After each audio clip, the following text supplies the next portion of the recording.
got to get to jargon of the day so we can get to our guests. So let's take a look. Every Monday and Wednesday, we like to do the jargon of the day because it's necessary, right? This crazy world in which, and boy, I heard some jargon over the weekend, right? Um, and the jargon can sink your boat, right? It really can make you feel like that you're not good enough. If you're not careful, it can make you feel like you're massively ignorant.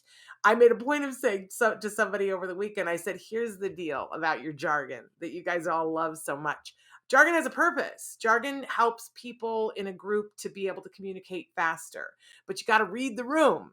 And if you're doing your jargon from your group and you're in a room where that people aren't in on the joke, right? In on the thing with the jargon, then you're really separating people.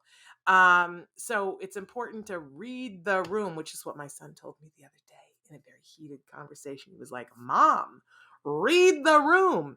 And I was like, oh my goodness, that's so good that he told, it's so funny because in the moment, I don't even take offense at it. I go, look at him advocating for himself and using that expression. And then he gets more mad. He's like, pay attention to what I'm saying, not the fact that I'm saying it. Amazing. So, anyway, we do the jargon because we want to be able to understand what these people are saying, right? That's the thing. We want access. So, we give you first the actual definition, then we give you a working definition, and somewhere in the middle, sometimes I make fun of the definition. Lately, not so much, because a lot of these terms are things in the last I don't know that since the new year, we've been trying to go back and do terms that we just never did, but that we will use here or our experts will use on the show, so that we're filling out. There's a whole playlist of our jargon, which you guys can go and check out. We also have had so many requests because quite honestly, so many university programs use our jargon of the day to help study. They tell their students to use it to study. And apparently they take bets on how crazy my hair is that day. So today's a good crazy day. I'm happy that I can help in that way with my hair that is always offbeat. Because if we're learning, it doesn't matter, right? So the whole thing is, though, anybody who wants to know, we want you to be able to have an entry point to begin to understand why this might be important to you. So today is something that we talk about a lot. And we've never covered this in jargon. I just can't even believe it. So let's take a look at what the actual definition for pairing is. I don't know. I immediately go to, are we talking about wine pairings? Like, I had a great conversation once with Dr. Temple Grandin about, she read an article in Business Week about wine pairings with gourmet dog foods. It was hilarious. I wish I could have videotaped it for you. She got to laughing so hard that both of us were reduced to a puddle. But we're not talking about pairing wine with anything, including dog food. We're talking about something completely different. And you see that I've given you an actual definition from Evanstead, Flynn Privet, and Gutting. Thank you. Uh, Pairing is a technique used in applied behavior analysis, ABA, to help form and maintain rapport with a child by combining, i.e., pairing the learning environment and the parent with already established reinforcers, items that are rewarding. Okay, as jargon goes and definitions go, this isn't the worst, right? But that is faint praise, right? Because if I want to know what pairing is, I'm not going to leave this definition with any greater understanding of this, right? And I'm not really going to understand why this is something that's really going to help me. Now, Amanda just wrote in and said, my favorite thing is pairing. It definitely sets the foundation. Okay, so let's go to our working definition, which is not even a well-written sentence because I wrote it. And I was like, how do I say this? Okay, and make it accessible, but it's not quite right. And even I know that. When good things are consistently happening, we associate good things with other things that may not have anything to do with each other. So when I think about pairing, I think about it in a really global sense, and that it's really, I think about the holidays. Think about holidays and, pick your favorite holiday. And like, I'm all about Christmas. I super duper love Christmas. And what do you love about Christmas, Shannon? Well, I love this, I love that. But at one point, we're going to take a journey back to my childhood, and it's going to have to do with food. And so, every time we would have Christmas, and we would, which is very reinforcing. And as a kid, getting new toys, boy, what is better than that? But my mother was constantly pairing that with sugar. Let's put as much sugar with this as possible. And so, somewhere along the line, for me, Christmas gifts and sugar melded together. And I've spent the greater part of my adulthood going, let's peel the sugar off of that sucker, because the sugar really doesn't have anything to do with it. And in fact, sugar makes me feel like death. I have diabetes now. I can't be having that. And I don't want to feel like I'm missing out on Christmas, but sugar was paired with Christmas for me, and I'm having to peel it off. Now, think about this from the opposite side of things, that a lot of times you guys will write in and you'll say, well, how do I get my kiddo to like X? How do I get them, to want to be polite, right? And a lot of what we're doing in ABA is giving a reinforcer for something, right? But if you think about that in a bigger sense, and about how I love, okay, so I don't know if I can tell which great BCBA that I love.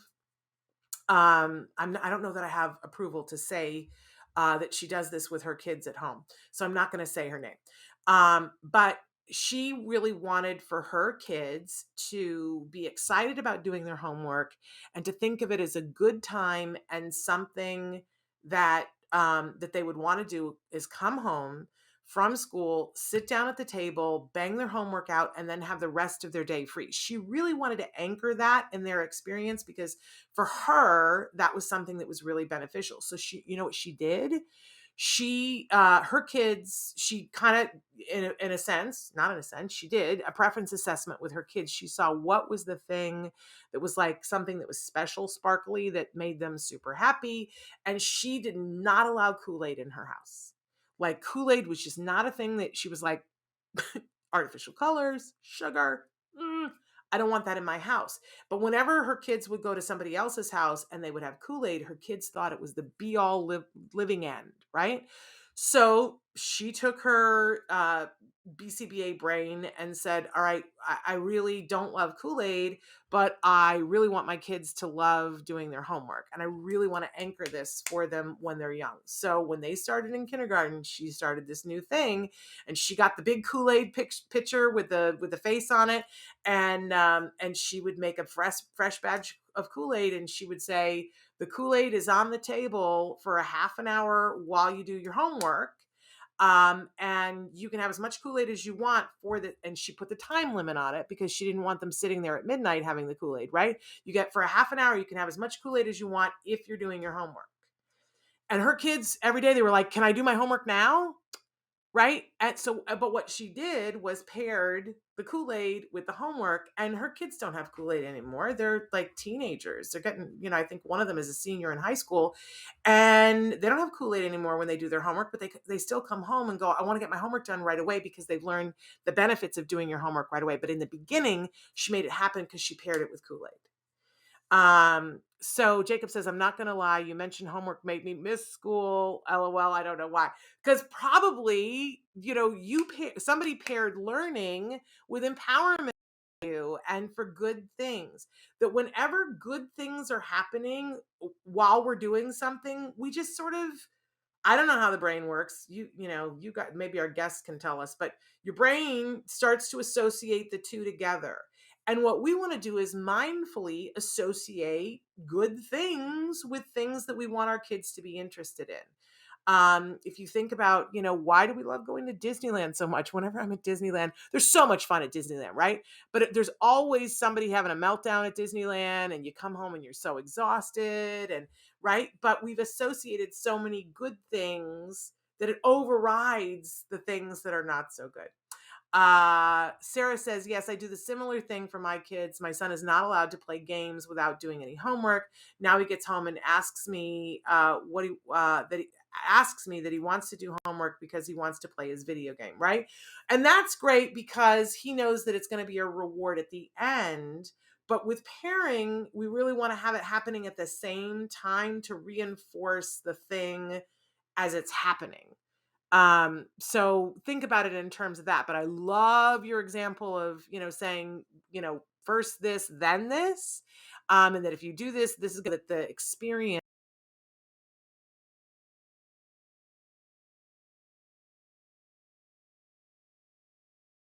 of it is luscious.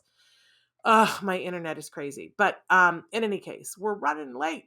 All right, got to move on. But love, love, love, love, love pairing. Okay, let's take a look at what our question for today is, because we want to get to our guests. They're fabulous.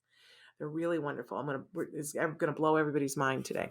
So our question of today is, what's your favorite memory from childhood? And you might want to think about it, have a warm, gushy moment, but then what were you pairing with that moment? What was going on during that moment? Because people will tell us all the time, oh, my favorite memory from childhood was when my family was all together and we were on a picnic. And, what was great about it was that we were all there together and wonderful. But you know what I remember? And then they'll remember some sense. Like, I remember there were lilies.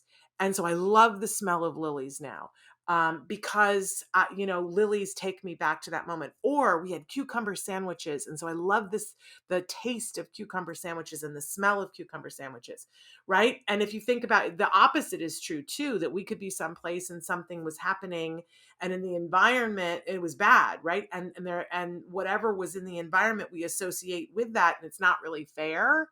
It's not really right, because we smell fish and we're like, oh, I remember that time because we just opened a package of fish and then my dog was in a car accident and died. So I hate the smell of fish, right? You've paired that with the negative experience. For ABA, we want to be pairing good things with positive experiences so people want to participate in them. But what's your favorite memory? Write into us. Amanda says, I do lots of pairing and condition reinforcers around here, especially with changing our food over to clean only ingredients. Love that. Hello, American Amy. I am so glad that you are here. I was reading one of your comments over the weekend. I'm really, really glad that you're here with us. Okay, so we always have a topic of the week, and so let's get right to the topic of the week so we can get our guests in here. They've been waiting patiently, and they're fabulous. I hate wasting their time. I'm so glad that this is the topic for the week. I just was talking about this. Thank you, American Amy. I'm glad you're here. It has to be fair. This is my favorite quote from Dr. Doreen Granpeesheh. It is the thing that it's my guiding, it's my compass, it's my North Star. It has to be fair. When I'm talking about doing something with myself, I put this measure on it. I go, is it fair?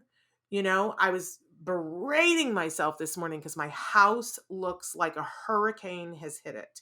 And I was like, how am I this bad at housework? And I was like, wait a second.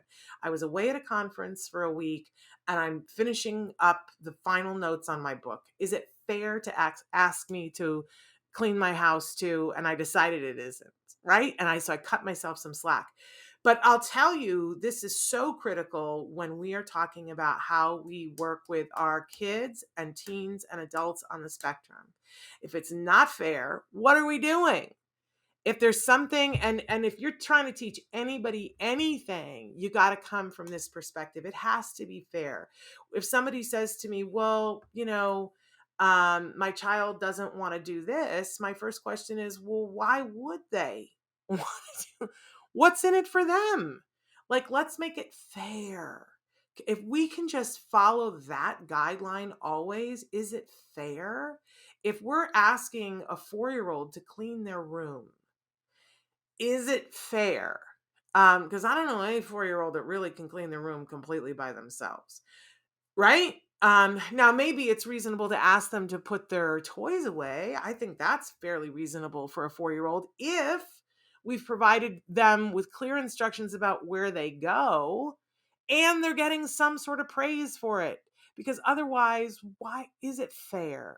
If we just keep asking ourselves, is it fair? I got involved in a lot of conversations over the weekend that we're going to be talking about all week long, because I was sitting on a panel that was talking about neurodiversity and ABA, and I just kept wanting to go back to that. Well, here's how it's easy, you guys. If we just apply this litmus test to it, is what we're asking the person to do fair? Because when it's fair, it takes them into consideration. It takes what they knew prior, what they want, what is personally rewarding for them, if we just follow this. So I'm going to be preaching about this. I'm so excited that this is our topic this week. Now, with all of that in mind, it's just perfect who our guests are today.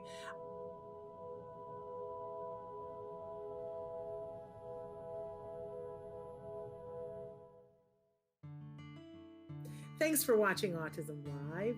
If you found anything helpful in this video, please give us a like. In fact, make sure that you smash that subscribe button on YouTube and give us a like on Facebook.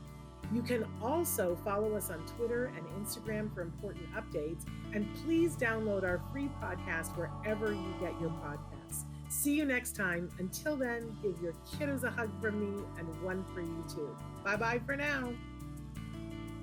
To subscribe, click here. And if you'd like to check out some more of our videos, click here.